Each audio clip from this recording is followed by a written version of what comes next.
জানলে অবাক হবেন, ভারতের এমন একটি শহর যা প্রতিদিন 52 সেকেন্ডের জন্য স্তব্ধ হয়ে যায় বা একদম স্থির হয়ে যায়। ভারতের এমন একটি শহরের কথা বলা হয়েছে, জানলে অবাক হবেন, যেখানে জাতীয় সঙ্গীত বাজার সাথে সাথে প্রতিটি মানুষ 52 সেকেন্ডের জন্য থেমে যায়। এটি তেলেঙ্গানার নালগোন্ডা শহর, যেখানে প্রতিদিন সকাল 8টায় লাউড স্পিকারের মাধ্যমে জাতীয় সঙ্গীত বাজানো হয়। তখন পুরো শহর 52 সেকেন্ডের জন্য স্তব্ধ হয়ে যায়। বাচ্চা থেকে বৃদ্ধ সকলেই এই শহরে জাতীয় সঙ্গীত গান। শহরটির বিভিন্ন স্থানে 12টি বড় লাউড স্পিকার স্থাপন করা হয়েছে, যাতে আশেপাশে বসবাসকারী মানুষ জাতীয় সঙ্গীত শুনে এবং তাদের কাজ ফেলে উঠে দাঁড়িয়ে জাতীয় সঙ্গীত গাইতে পারে। আগামী দিনে শহরের অন্যান্য স্থানেও লাউড স্পিকার বসানোর পরিকল্পনা চলছে বলে জানা গিয়েছে। উদ্যোক্তাদের দাবি, তাদের লক্ষ্য হচ্ছে জাতীয় সঙ্গীতকে প্রতিদিন সম্মান করা উচিত।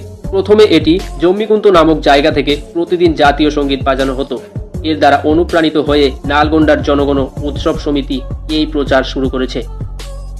স্থানীয় কর্মকর্তারা বিষয়টি জানতে পেরে এই কমিটির উদ্যোগের প্রশংসা করেন।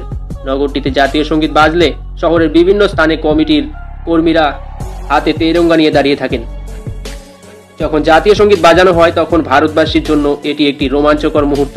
সাধারণত আমরা প্রজাতন্ত্র দিবস বা স্বাধীনতা দিবসে তেরঙ্গাকে অভিবাদন দেওয়ার সময় জাতীয় সঙ্গীত গাই, কিন্তু এখানকার মানুষ প্রতিদিন এটি পালন করেন। সামাজিক যোগাযোগের মাধ্যমে এটি ভাইরাল হওয়ার পর এই উদ্যোগের ফলে তারা প্রশংসিত হয়েছেন। তো বন্ধুরা, এরকমই ইনফরমেটিভ ভিডিও পাওয়ার জন্য চ্যানেলটিকে সাবস্ক্রাইব করতে ভুলবেন না। ফিরে আসি অন্য একটি ভিডিওতে। ধন্যবাদ।